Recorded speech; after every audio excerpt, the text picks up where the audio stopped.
Good morning, Plainview. Good morning. Good morning.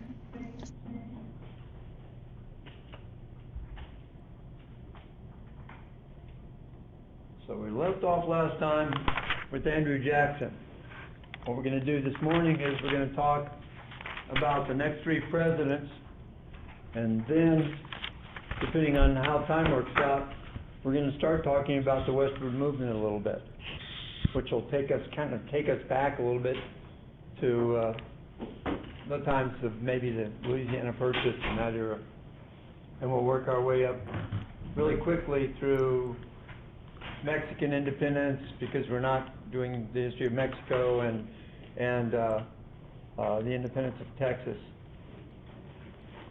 and bring ourselves up to where we are in political history. So it's in your notes and reading. I don't know if it's at the top of the pile or at the bottom of the pile, but I put it in there this morning. There's both of the PowerPoints that I use are in there, and there's a set of notes too. The notes don't really run in the same order that the PowerPoints do, so we'll use PowerPoint for this. And the first set of PowerPoints I'm going to use is called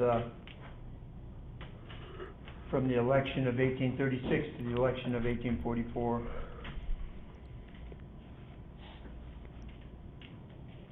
We go, remember, we have a new political party, the Whigs.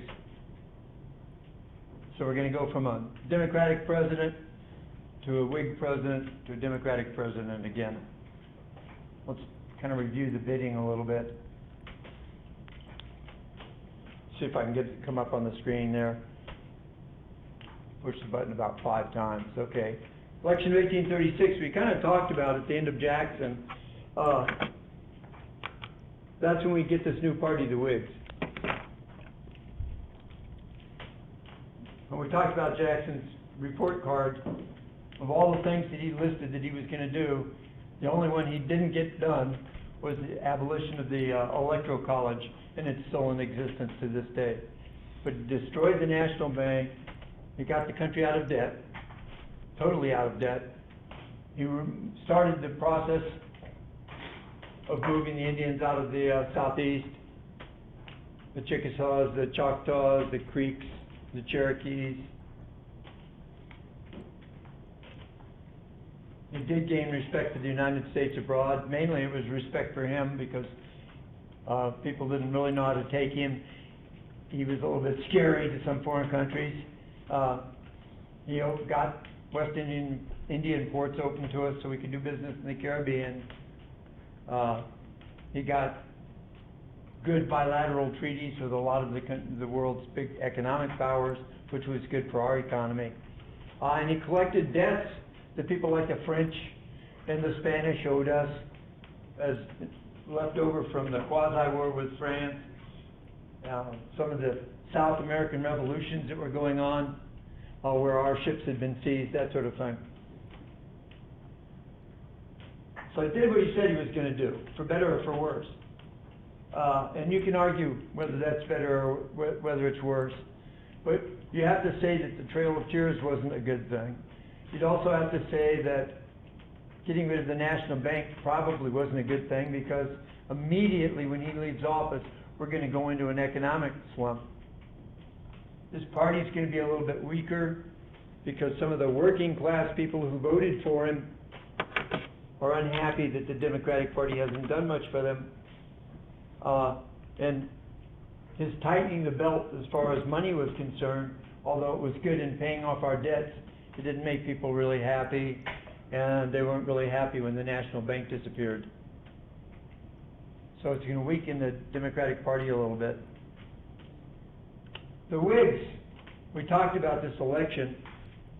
The Whigs ran a whole bunch of candidates trying to split the electoral vote, and brilliant idea, but it didn't work.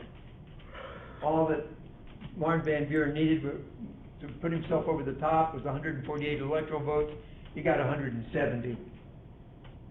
So much for that plot. There's the results. Martin Van Buren we can cover fairly quickly. A few interesting things happened while he was president. He said, don't know if it's an absolute, it's a fact, I don't know how strong he was about it. He supported the idea of having some kind of deposit insurance with banks. Some kind of, something like what we have nowadays. If you guys look on your checks, if anybody's got checks anymore, or if you look on the front of the bank the next time you go to visit, if you do that anymore, you'll see a little sign somewhere on the front that says FDIC, a member of the FDIC. That's deposit insurance. And this is something that Martin Van Buren was favoring way back in the 1840s. So he's way ahead of his time, and he's not going to get anything done about it. He was a lawyer. He was the very first president we had who was not an Anglo. Whoops. He's an Anglo, Mr. Hunt. He's got white skin. Not an Anglo. What was he? Can you judge from his name what he was? What were his ethnic origins? He was a New Yorker. Where did a lot of the original European New Yorkers come from? Before it became an English colony. Who colonized up there? It's going way back, trying to remember, right? The Dutch. He was of Dutch ethnicity, if you want to differentiate it all. He was our very first president not to have been born during the American War of Independence. Hadn't been born yet.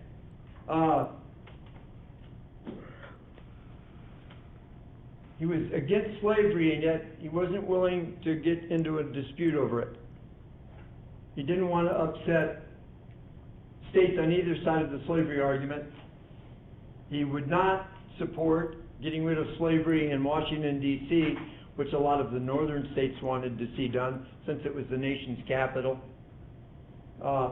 because he didn't want any kind of strife with the southern states.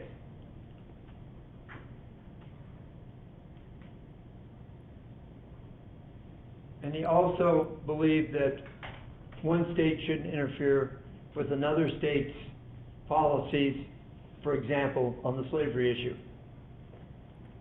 Basically, I think he just didn't want anyone to rock the boat. He is going to get one bill passed. He's worried about not having a national bank. The federal government doesn't have a place to deposit its income. So he's going to get a bill finally through Congress towards the end of his presidency called the Independent Treasury Act. It sets up a place where the federal government can put its income. It's not a bank. It doesn't print money, it doesn't loan money. No bank functions except to hold American government, federal government revenue.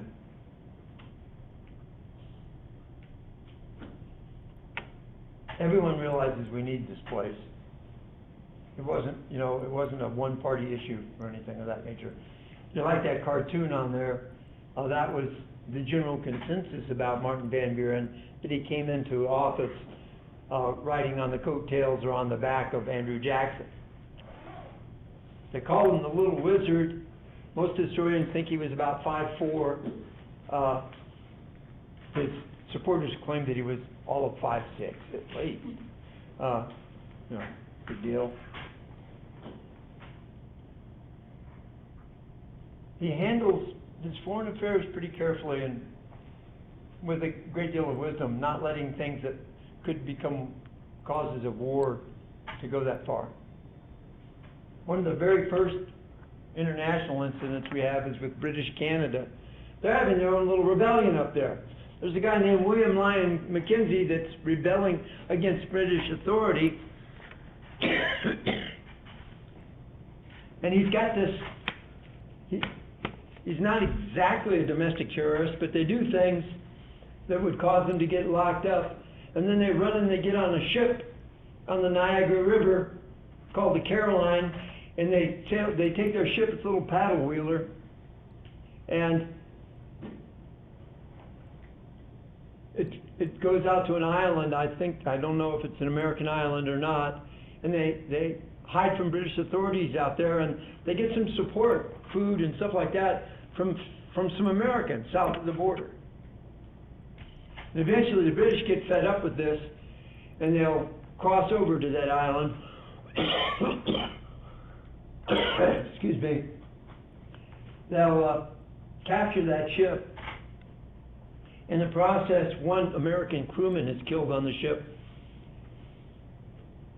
They set the ship on fire and they floated over the Niagara Falls, which is, pretty much the end of that ship, except little pieces of wood that go floating down the river afterwards. In retaliation, some Americans grab a British ship, another paddle wheeler, and this looks like this is going to escalate. So what happens? President Van Buren calls on General Winfield Scott. Remember, he's the general that went down and helped out with the nullification issue in South Carolina. He's kind of a hero from the War of 1812. He's a senior general in our Army at this stage of the game. And he's pretty good at diplomacy. He's got, a good sense of that sort of thing. And he gets along with the British all right. He was a prisoner of war for a while. The British learned to respect him, and he learned to respect them during the War of 1812. And he goes up to the Niagara area, no army with him, just himself and his assistants.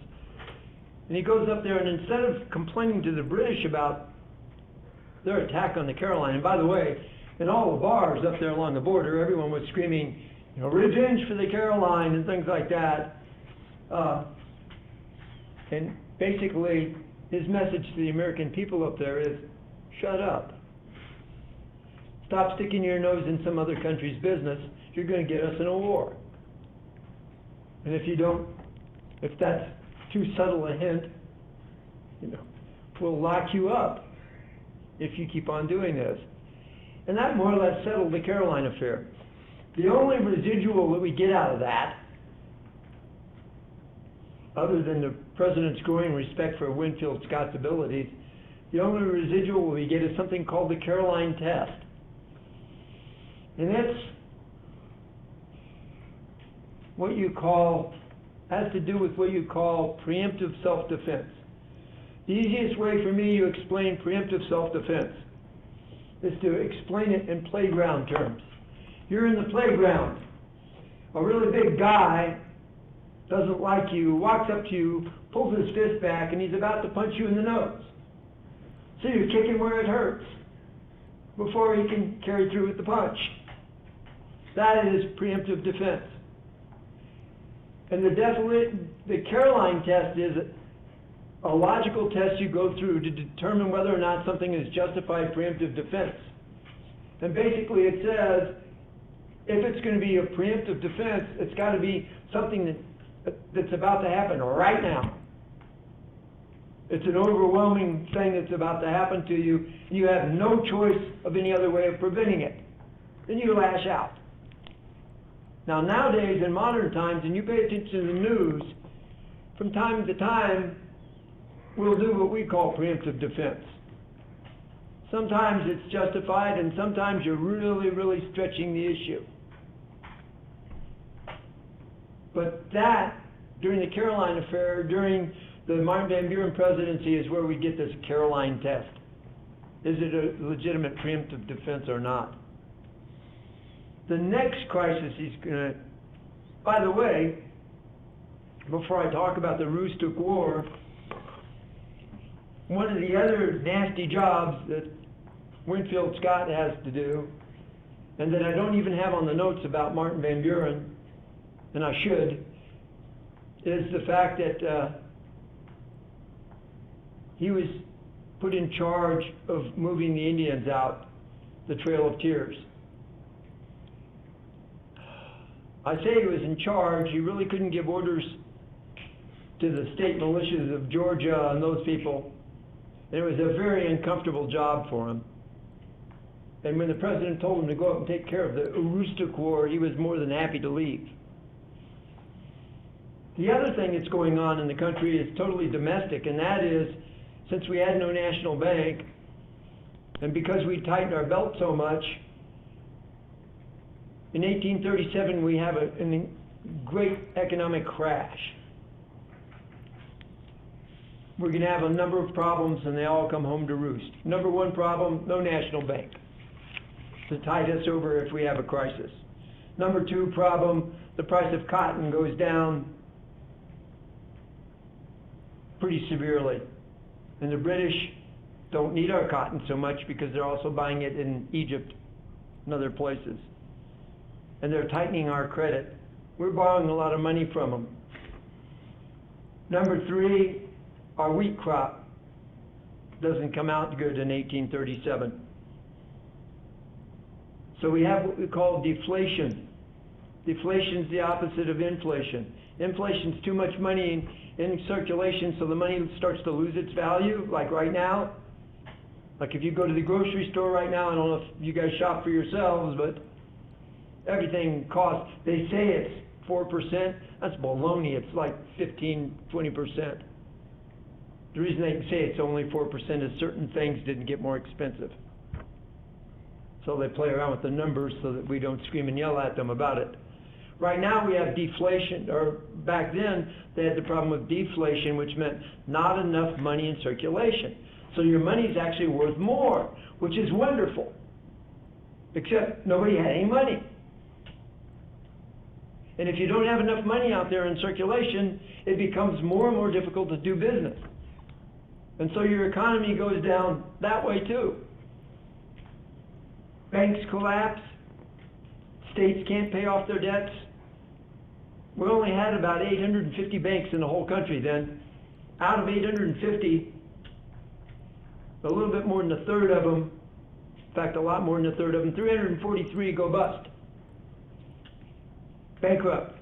If you had money in that bank, kiss it off, it's gone. In between 20 and 33% unemployment. If we had that now, they'd impeach the president. As a result of that, more and more people are thinking about going west, looking for opportunity, even though it might be a gamble, it might be a little dangerous. If you don't have a job anyway, it's not that much of a gamble. Also, we stopped building canals for transportation because they cost too much, and we start building railroads. And that's going to really grow. Southern states are starting to look around thinking, all we've got is cotton, and if the price of cotton goes down, we're in bad shape. And so some smart people in the South are thinking, we need to be doing something else too. Maybe have industry down here, maybe something else anyway. And there became more and more interest up in New England in getting people to come into our country to work in the factories, because a lot of people from up there are cutting loose and going west as well. Remember, they were always afraid of that. That's why they didn't want the government to sell Western territory that much. The one thing we'll get out of this is that independent treasury. We don't get deposit insurance or anything else. So where does that leave us? Well, we're with Winfield Scott, and we're up in Aroostook. Where is Aroostook, Mr. Hunt? Aroostook's an area that was along the border of New Brunswick, which is now, of course, part of Canada. It wasn't part of Canada then. It was kind of in between. It was run by the British, although the people that lived there, a lot of them were French ethnics. They were old Acadians. Remember when Britain took Acadia away from the French? A lot of them went to roost up in this territory. Very independent-minded people. They didn't think they should belong to America. They didn't think they should belong to Britain. What do they got up there? Wood. Lots of it. Forests. Big industry. Lumber industry. After the War of 1812, we kind of had an agreement with the British about the border in between Maine and New Brunswick. Only the British interpreted it to mean one thing and we interpreted it to mean another thing. If you look at the map on the right-hand side there, the red line is what the British considered to be the border. You notice it's pretty far south. The blue line was what we considered to be the border. The area in between was therefore a matter of debate. And we had agreed with the British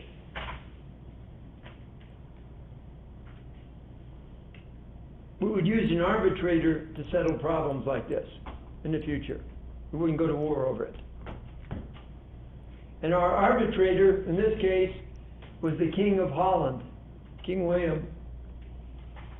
And he looked at it and said, "Man, this is too complex for me." So he kind of drew a general line in between the two lines that were claimed and said, "Why don't you split the difference?" He said the Americans in large part are justified in this because the British invaded some of that territory during the War of 1812. They're supposed to go back now.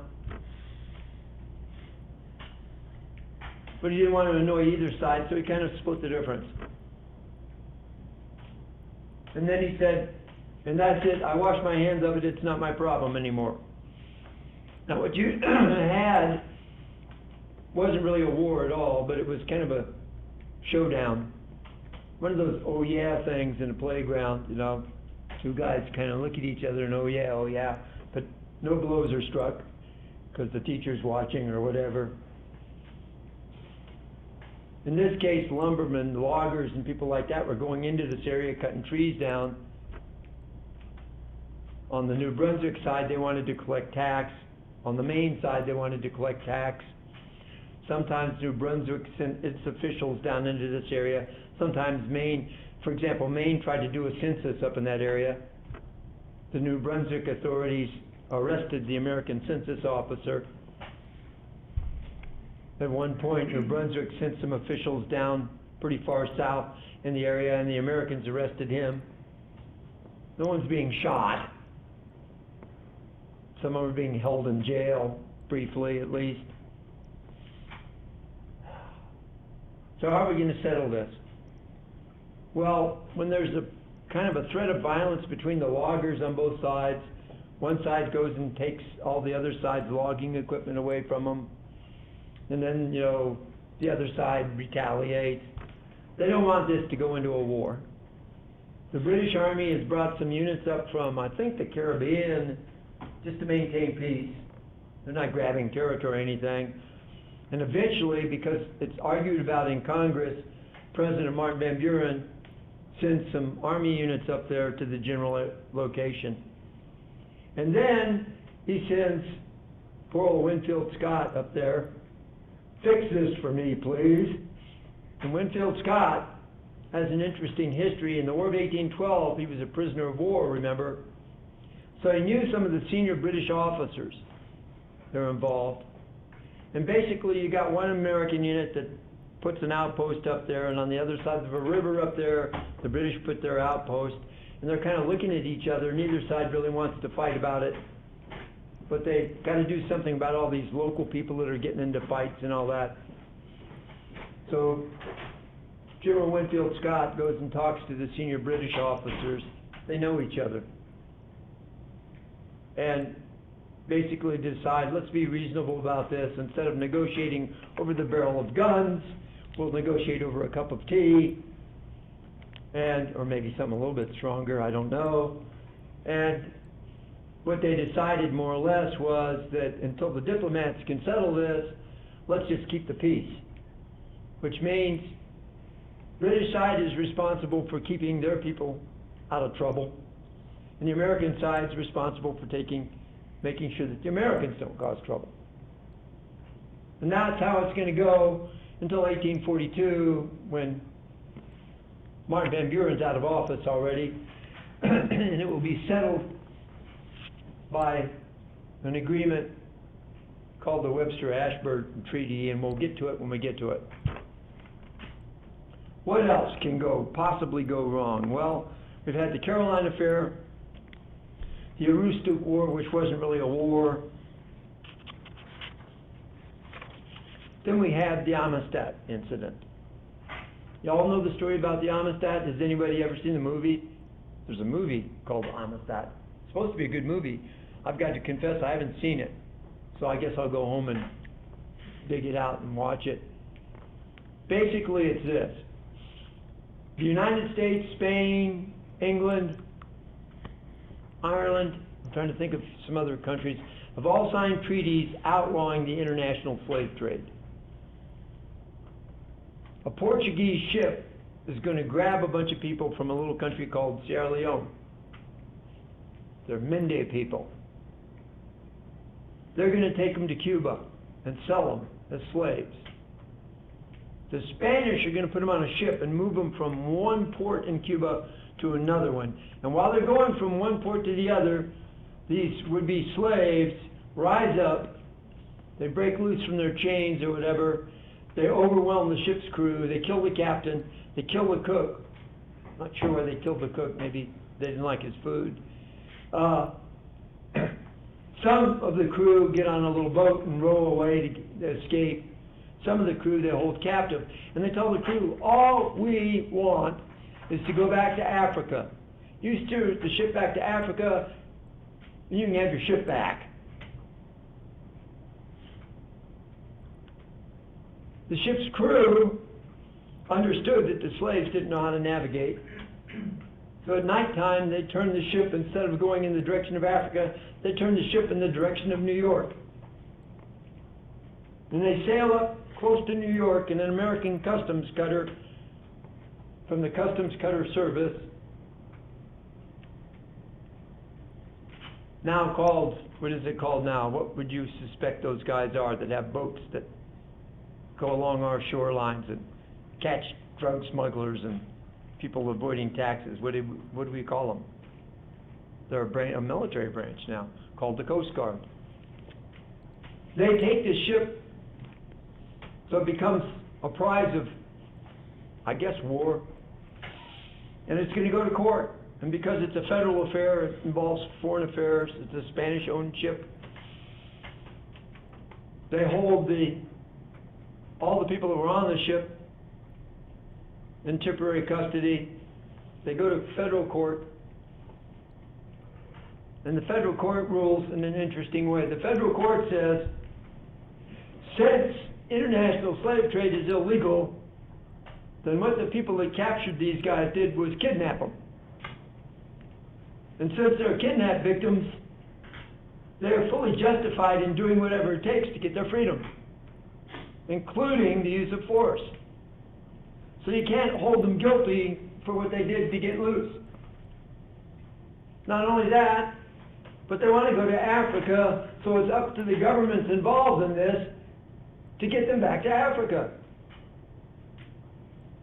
That was the federal court that said that. Interestingly enough,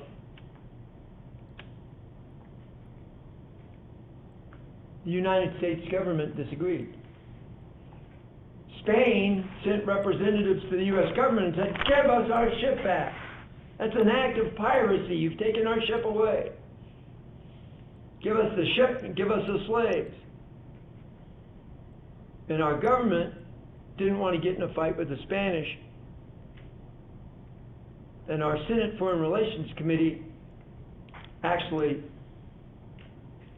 agreed with the Spanish, but the federal court didn't. And it's going to go from that federal court up in New York to the Supreme Court of the United States. And the Supreme Court of the United States is going to confirm the lower court's rulings that these are all free men. The only thing it won't confirm is that our government should pay for them to get back to Africa, which is okay too. A lot of them wanted to stay in America. Not all of them. And eventually people will pass the hat in New York and get them back to Africa. It's interesting to note that the Senate Foreign Relations Committee was on the side of the Spanish in this. Of course, the chairman of the Senate Foreign Relations Committee was none other than John C. Calhoun of South Carolina, former vice president, now senator from South Carolina. And something that's not on the slide, but it's kind of important. One of the lawyers that argued this case in front of the Supreme Court who argued the side of the slaves was none other than a famous former president and famous sometimes member of Congress by the name of John Quincy Adams.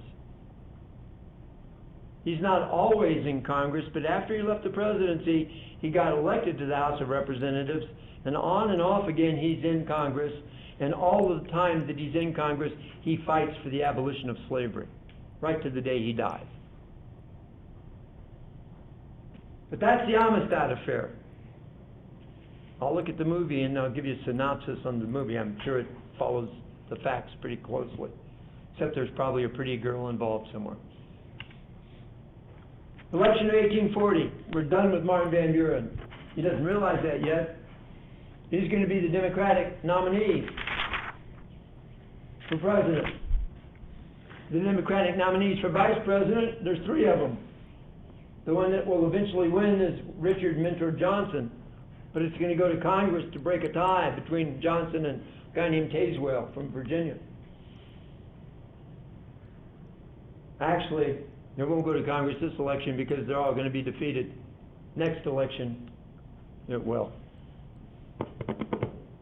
On the Whig side, the Whigs got smart. Remember the last time they ran 4 different candidates trying to split the electoral vote?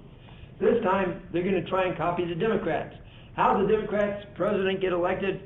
Well, they're thinking about Jackson, not Martin Van Buren. They picked a hero. And he won because he was a hero. So let's do the same thing. So they're looking around for a hero. They can't find one. A national hero. And finally they think, oh yes, we have one. Richard Henry Harrison. Richard Henry Harrison? What's he a hero of? He was a hero of a battle in 1811. The year before the War of 1812 broke out. What was the battle he was a hero of? Anybody? Think the Prophet in Prophetstown in Indiana Territory. What was the battle? And we all blame the British for it. Ooh, did you get that wrong in the last test? The Battle of Tippecanoe. And in this election, they're going to start getting more like modern political parties. Now, Henry Clay really wanted to be the Whig candidate, but they say, Henry, because of that corrupt bargain thing and all of that, you have too many people down south that don't like you. So, why don't we pick another guy? And Henry Clay and Daniel Webster get together and say, hey, let's back William Henry Harrison. When he gets to be president, he's pretty old, so we can kind of run the country from behind him. We'll get jobs on the cabinet, we'll run the country. So that's their little deal they're cutting. Somebody picked John Tyler of Virginia to be the vice presidential candidate, and I don't think they did a really good background check on him. But he's a candidate, and he's going to win. It was an interesting campaign. They called Martin Van Buren, the Whigs called Martin Van Buren Martin Van Ruin. They blamed him for the big economic crash. It wasn't his fault, it was Jackson's fault. Called him Martin Van Ruin.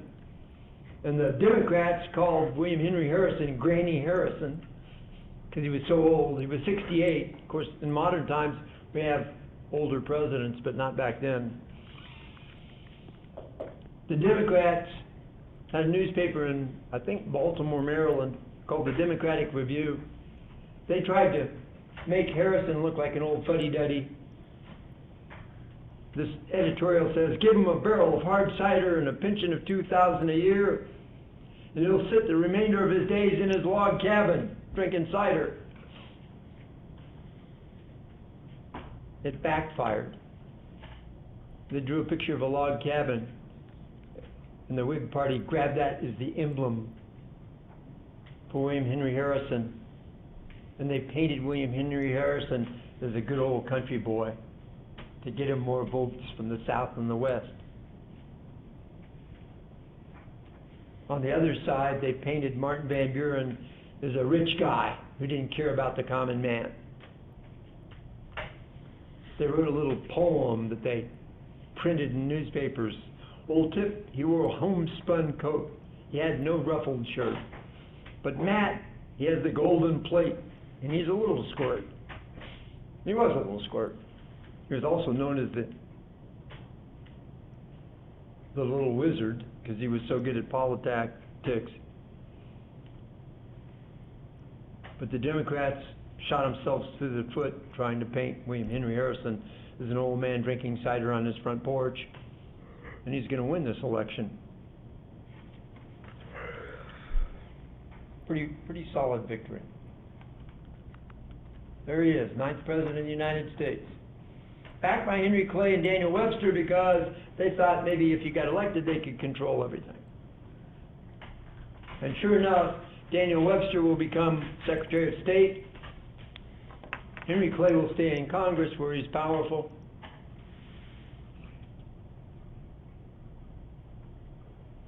William Henry Harrison, being a man's man, trying to keep that image of the frontiersman. It's funny because they painted Martin Van Buren as a rich guy, but the fact of the matter is William Henry Harrison was the rich guy. Martin Van Buren was the poor guy. But he wanted to be manly, or he was manly, I don't know what, and he made his inaugural address outside in the drizzle, got soaking wet. It was a long speech, one of the longest in history,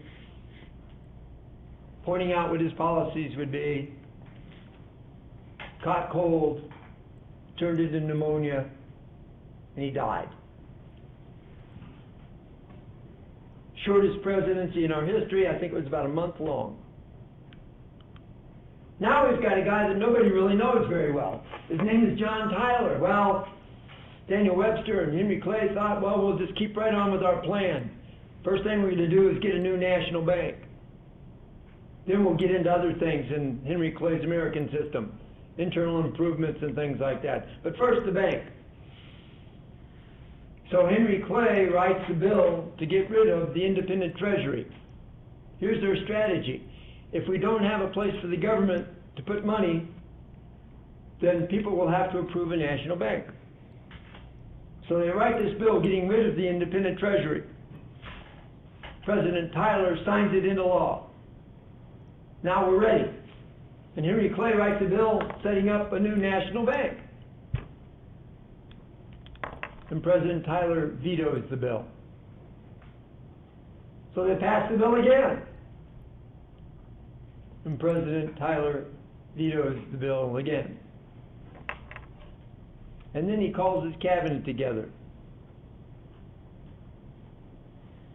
And basically he tells them, I'm the president, I make policy. I like having all you talented people in my cabinet. As long as you can support my policy, great. If you feel you can't support my policy, I am more than willing to accept your resignation. And all the Whigs are looking at each other, and they make up this plan, and they go one after the other to resign. They figure that will have a dramatic effect on the president, and he'll buckle somewhere along the line. But he didn't. He accepted all the resignations. Everybody on the cabinet quit, except for Daniel Webster, who was in the middle of negotiating with the British, and he also needed the money, so he didn't resign his position. This man was not a Henry Clay American system kind of guy. He was a slave owner. John Quincy Adams hated him. Sectarian of the slave-driving Virginian Jeffersonian school, that's what he called him.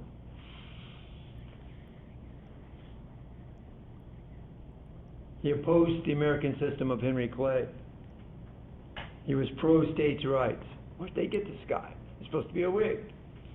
The only reason that he said he was a nationalist was as long as it didn't conflict with the rights of the states. And to get elected. The entire cabinet resigns except for Daniel Webster.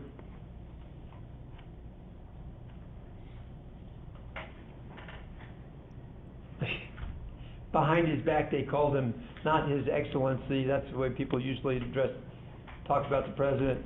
They called him His Accidency, because he got into office through the back door.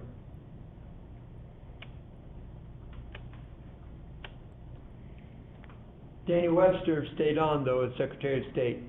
He's going to finish negotiating the Webster-Ashburton Treaty with the British, named after himself and named after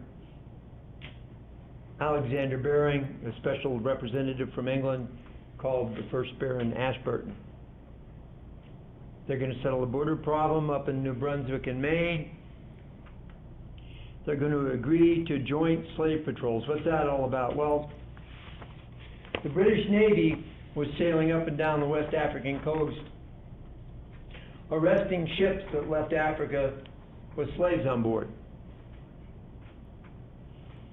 The Americans really didn't like that because they were arresting some American ships. We were very sensitive about the British boarding our ships, so we made a deal with them. We'd board the American ships. We'd be out there patrolling too. We'd board the American ships. That way there'd be no conflict. And we'd help each other with information about where the ships are, et cetera, et cetera. That solved that problem. And generally speaking, in this treaty, we also kind of set the stage to get along. It doesn't mean we were going to be bosom buddies, but it meant we'll get along with England. If we have differences with them, we can negotiate them. We don't need to fight over it. So this is a pretty important treaty. And it was a pretty good job done by Daniel Webster.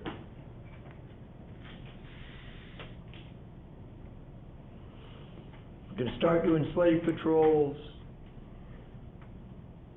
sign that treaty. One thing I should mention, there was a ship called the Creole. It was an American ship, and it departed from Hampton Roads. That's where Norfolk and Portsmouth and Virginia Beach are. Sailed into the ocean, went down the coast of the United States. Its objective was to reach Louisiana, where they were going to sell its cargo. Its cargo were slaves. Remember, we don't have a law against slavery in our country at this stage of the game. There's just a law against the international slave trade. Those slaves broke loose on the way south, and they're going to turn that ship in the direction of the British Bahamas. And guess what? In 1837, England had finally passed a law outlawing slavery in all of their colonies as well as at home in England. So when those slaves got to the Bahamas, they are automatically free people. That's going to cause a little bit of a rumble between us and the British. But eventually, it will come to nothing. The Creole incident. Okay, we're in 1844, new election. Democrats against the Whigs again. Who are the Democrats going to run? Well, last election it was Martin Van Buren. He looks like he's kind of leading the crowd of potential Democratic nominees, except there's an issue. It's kind of the elephant in the room, the invisible elephant in the room. And it has to do with admitting Texas into the Union. Now, we'll go back and talk about this in a little bit more detail when we talk about the Westward Movement and all that.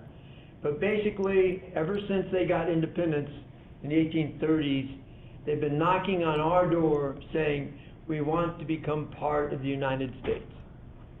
The first guy they asked was Andrew Jackson, and they were stunned because he was a good friend of Sam Houston and supported everything Sam Houston had done. But they were stunned when Andrew Jackson said, the time's not right. Sorry, Sam, we're not ready yet. And Martin Van Buren, same thing. And John Tyler, same thing. Why were they not ready to bring Texas into the Union? Anybody? Anybody got a thought on that? Why not bring them into the Union?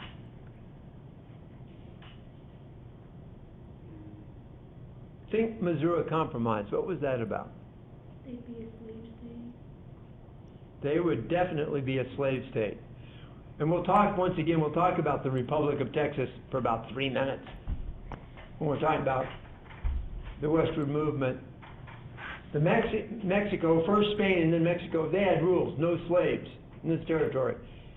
But the people that came in and settled in there, they brought slaves with them. They called them something else, but they were slaves. So when Texas became its own independent entity, there were slaves there. If you brought Texas into the Union, first of all, it was a huge piece of territory, and second of all, they had slavery, which would upset the balance. So somebody was going to be angry about it. In this case, the free states, who would have fewer senators, but they still had the majority of people in the House of Representatives. So it could cause real trouble. Jackson didn't want to get into that until he could figure out a way to bring Texas in without having that issue. Martin Van Buren just hated rocking the boat, so he wasn't going to do it. Tyler was pro-slavery, but he knew it would cause trouble for the slave states because the North would get ticked off. So they all avoided it. Now you're in an election time in 1844. Martin Van Buren didn't want Texas coming into the Union. He'd already said that. That hurts him. So the Democrats look elsewhere for a candidate. They're going to vote a whole bunch of times. Eventually, they'll choose what we call a dark horse candidate, a guy that no one expected to be a candidate. The Whigs, on the other side, are going to nominate Henry Clay. He wanted it. Now he's got it. He's got the nomination for president. He viewed annexation of Texas as being a problem with North-South unity, and also viewed it as a potential way of going to war with Mexico. Didn't want that either. So he tap danced all around that issue. He didn't discuss slavery at all, and he wouldn't talk about annexing Texas, if he could avoid it at all. So he's going to lose a lot of votes when he goes to run for president. He's definitely going to be the Whig candidate, but he's going to lose votes in a new little party that's going to pop up called the Liberty Party, and their whole cause in life is to get rid of slavery. And he's going to lose those votes for the Whigs that he could have really used if he'd supported their platform. Of course, he would have lost all the Southern votes, so he's between a rock and a hard place. There it is, Clay versus Polk. They're the two big guys. Clay's platform. He was against annexation of Texas, although he preferred not to talk about it. No comment at all about slavery. Wanted to get along with the English, figure out something about Oregon Territory, that territory between 42 degrees north and 5440 degrees north. We talked about it briefly. That's out west of the Rockies. Who was interested in it? The British, the Russians, and the Americans.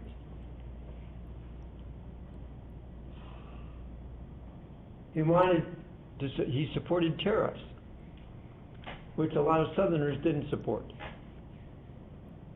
Polk had a totally different approach, and here he is. This is the guy they picked. He's the Speaker of the House of Representatives. He also was anointed, if you want to say. He was the protege of Andrew Jackson. He was a Tennessee guy. Andy Jackson really liked him. That meant a whole lot to a lot of people in the South. And he promised the American people several things. Listen to this. Number one, I'm going to get some or all of Oregon Territory, Oregon country. Number two, I'm going to buy or otherwise acquire California and New Mexico from Mexico. Number three, if I get all of that done, in 4 years, I will not run for president again.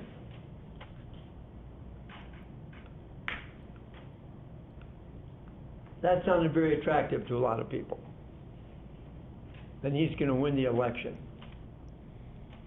11th President of the United States. 10th President, of course, was Taylor.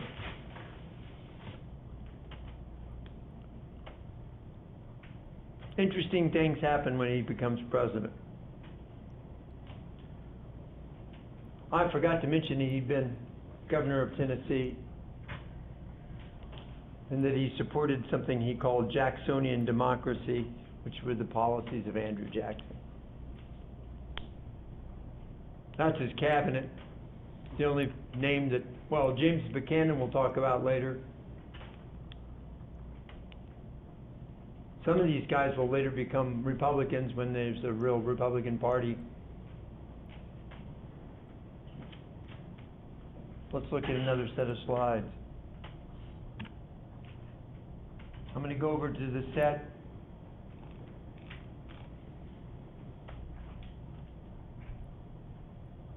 Where am I here?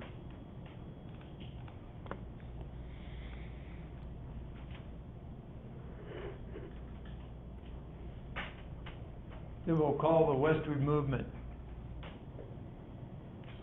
You've got it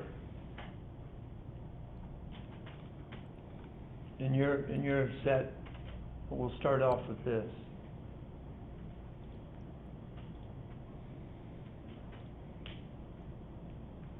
Talking about a term that we all need to understand called manifest destiny.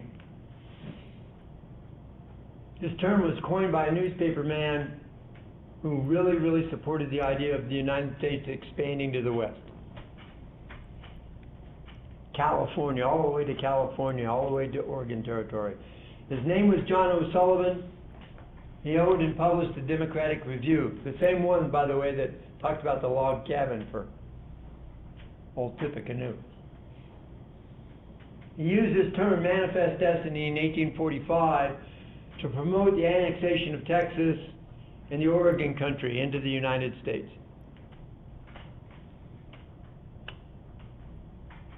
He wrote, "Our manifest destiny," listen to the words carefully. It's one of those times where words matter.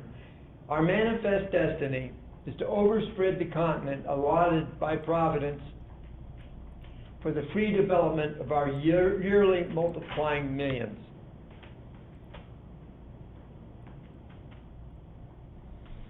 Basically, we come to the point at which we believe that it was God's will that we spread our unique brand of civilization from the Atlantic all the way to the Pacific.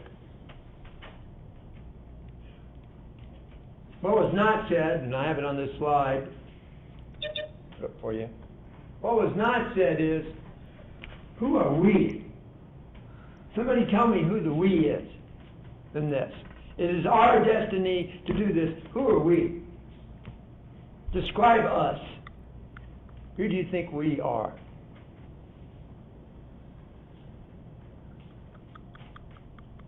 Racially or whatever you want. Describe us. Who are we?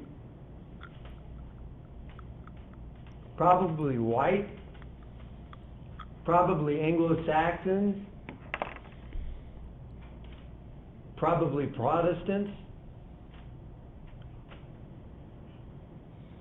Catholics were in the minority. Southern Europeans were in the minority. Eastern Europeans were in the minority.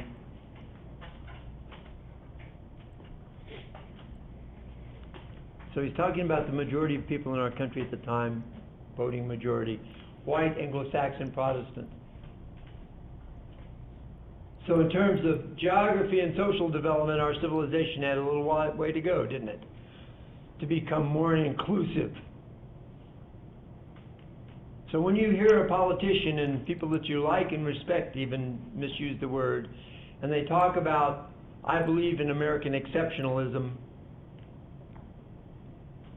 they really don't know what American exceptionalism means. We're all proud of our country, but American exceptionalism means something a little bit more than that. We believe that God's will was for the U.S. to spread across the continent. I can buy into that. Whether it was God's will or not, I kind of like the idea. We believe that American democracy is a unique and superior civilization. I will agree that it's unique, and it fits us to a T. That's American exceptionalism. Until you carry it into another country, and I realize most of you guys haven't been out of this country or out of this state. Let's say I go to China. American exceptionalism means I tell them, why don't you make yourself better? Why don't you be more like me? We're telling a 4,000-year-old civilization that they should copy our 200-year-old civilization because we just know how to do it and they don't. How do you think they're going to take that? Or let's say I go to Mexico City. Why don't you be more like me?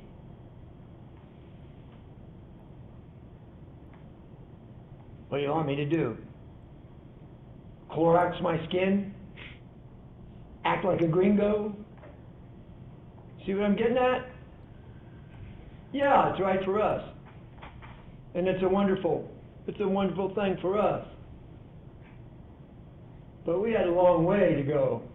And of course, the underlying thing all through this is a notion of white supremacy.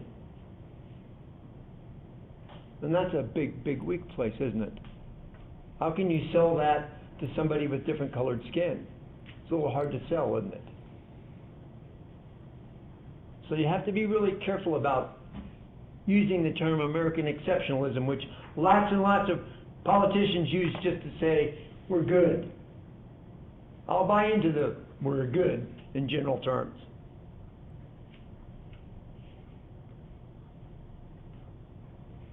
Okay. Population growth we talked about from time to time. Back when Jefferson was elected, we had 5.3 million people. Now we're talking about something in excess of 17 million people. Our population has tripled in about 40 years. Some immigrants, some natural expansion. And there it is. You can't see it, can you? I love this painting. The westward movement, the glory of it, the wonderful of it. Going out and fighting in the wilderness. Claiming new land. Developing new towns and states and territories. Look at all the heroes, the ladies with their babies and all of that thing in that picture.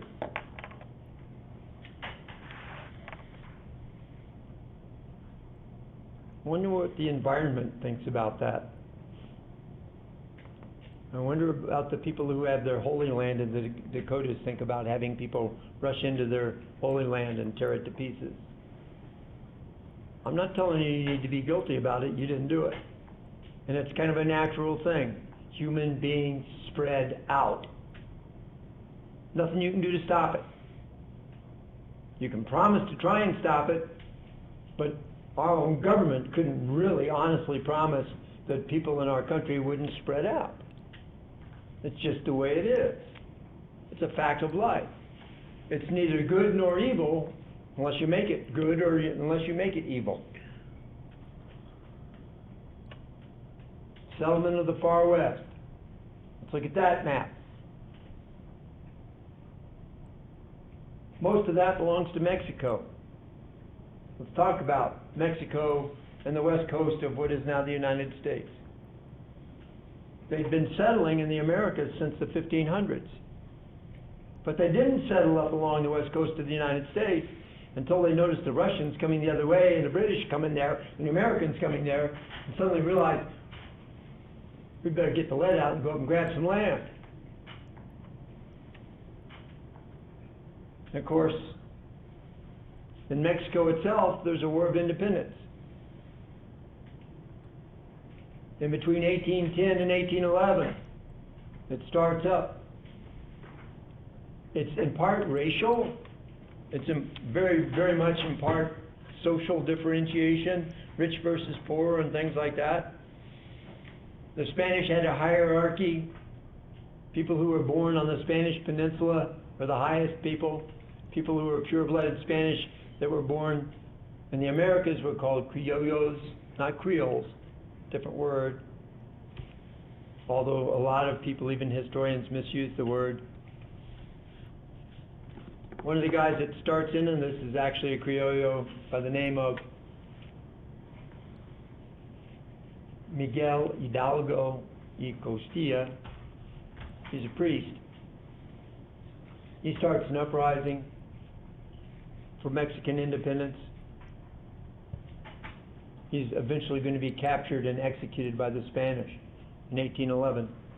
And this revolution is going to go on and off. A lot of time clergymen are involved in this.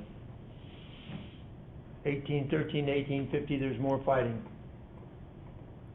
1815, the leader of that fighting is going to be executed for treason. 1815 to 1820, out in isolated guerrilla bands are fighting. Two leaders will arise. One is Guadalupe Victoria down in Puebla, and Vicente Guerrero down in Oaxaca. They had a lot of followers. 1821, Mexico City is going to send out a large military force led by a royalist Criollo by the name of Agustin de Iturbide. And he's going to go out to attack Guerrero's army in Oaxaca.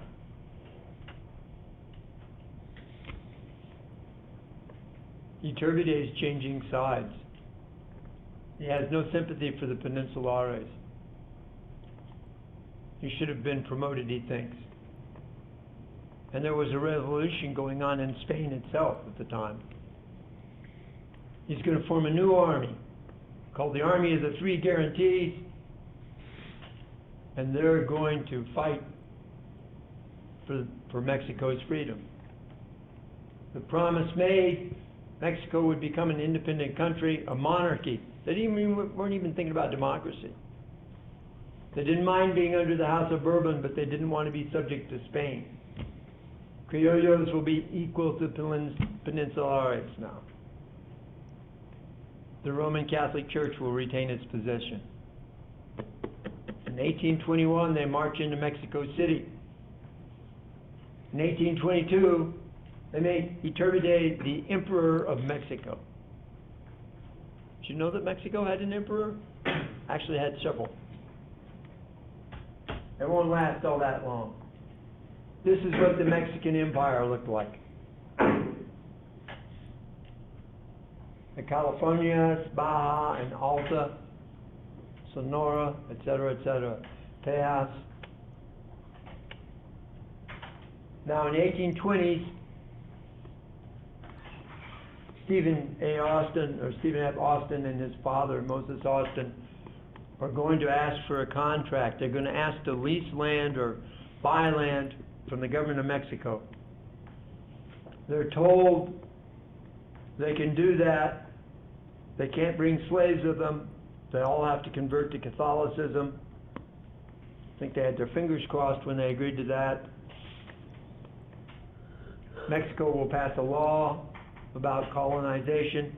They really want these people to come in because the area that we now call Texas was empty. Total population in that whole gigantic area, about 2,500 people. One of our school districts here has got more than that. They're going to form 3 new colonies after the Austins form a colony. In 1827, one of them is going to try and make itself an independent republic. That's going to fail. Austin and his friends are going to put down that rebellion because it's rocking their boat with Mexico. In 1827, John Quincy Adams offers to buy Texas from Mexico. In 1829, Andrew Jackson offers to buy Texas from Mexico. In 1835, you're going to have kind of a general uprising all through Mexico. Quite a few states are really, really unhappy because they're not being treated well by the central government, who just worries about the central government's welfare and none of the outlying areas. People out in the Yucatan will rise up. Coahuila rises up, Nuevo Leon rises up, et cetera, et cetera. Texas rises up.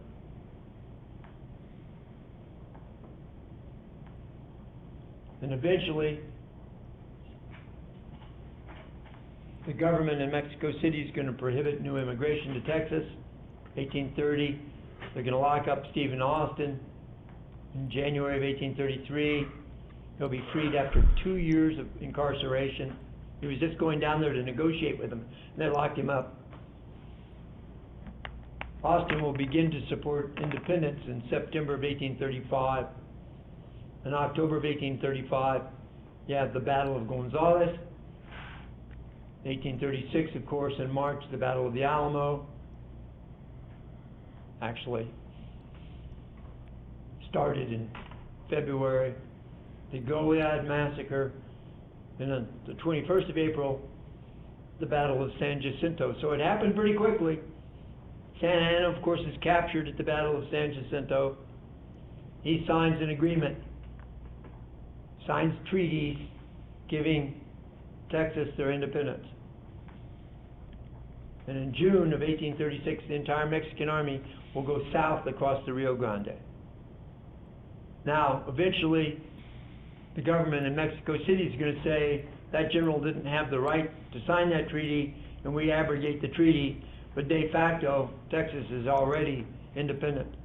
The only question is, where's their border? Mexican army is not coming north again.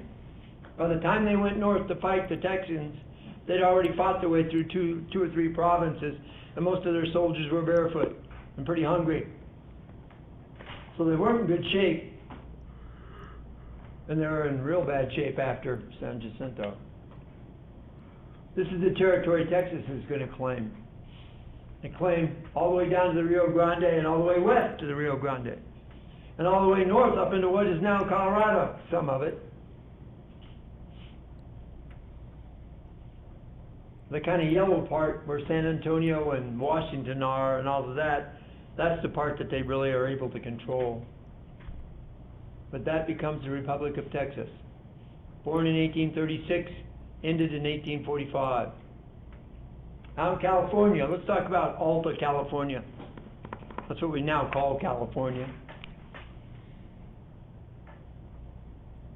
One of the senior Spanish authorities back in the 1700s decided to send explorers up north. One of the reasons is he'd heard the Russians were coming south. They're going to try and Christianize the native people there and prevent the Russians from coming further south. And he's going to pick a Franciscan friar by the name of Junipero Serra to head a missionary team. At this stage of the game, he's 55 years old. He grabs the chance to harvest thousands of pagan souls in lands that the church hadn't reached yet. So they're headed north.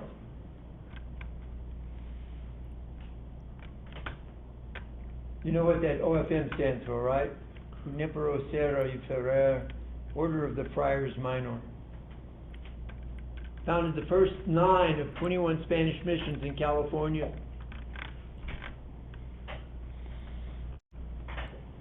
San Diego up to San Francisco. They called it Alta California.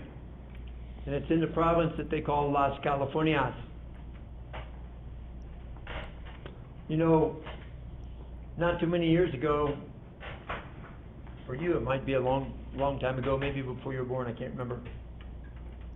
The Holy See declared that Junipero Serra was a Catholic saint. Many Native Americans disagree with that because of the way that they were treated by the missions when they were converted. They were basically converted into slaves that had to work for the missions. And there was a lot of fighting over that. Even the Spanish army at first, and later maybe even the Mexican army, didn't like this.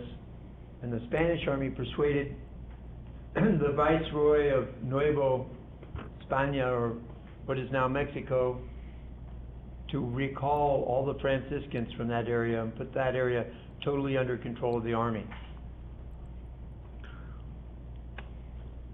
Those are some of the missions. One or two of them are the original buildings. San Diego, a lot of the original buildings still there, founded in 1769. San Juan Capistrano in 1776. I've been in both those places. Santa Barbara's undergone a rebuild. 1786. San Carlos Borromeo de Rio Carmelo, the Carmel Mission, in other words. That's down south of Monterey, California, in an old place called Carmel. It was founded in 71. San Luis Rey was founded in 1798. That's kind of at the back door of Camp Pendleton near Oceanside, California. And with this, the Spanish at first and then later Mexican influence is very, very strong. But they never have more than, at the very, very height of their influence, more than 8,000 people in all of Alta California. Those are the first 9 missions. Really important to keep that area under the control of Spain instead of other people that were interested in the area. Strict discipline. Indians that were converted weren't allowed to come and go as they pleased. Eventually, there will also be military outposts, which they call presidios. Presidio of San Diego, Presidio of Monterey, Presidio of San Francisco, and finally the Presidio of Santa Barbara. They will gain prominence over the missions. The missions are still there. I mean, they didn't wipe them out or anything, but most of the Franciscan friars were brought back down to Mexico. This is a place we'll start out talking about, settled with the permission of the governor of Alta California, Juan Bautista Alvarado, whose name is all over California, including in high school, at least one. A guy named John Augustus Sutter. He's a Swiss man, and he wants to grow fruit trees and things like that, and he gets a piece of land that he calls Nuevo Helvetia, which just means New Switzerland in Spanish. And of course, one fine day on the 24th of January, 1848, while they're clearing a new field near Sutter's Mill, there's a grist mill for grinding wheat, someone's going to discover gold. And then by the following year, that place is going to be engulfed with people flowing in from all over the world. China, Russia, the United States, England, you name it. Everyone's rushing up until the area which is now around where Sacramento, California is, looking for that precious mineral. And it will change the entire balance, because where you had a majority of maybe 8,000 people they called Californios, the original Spanish and Mexican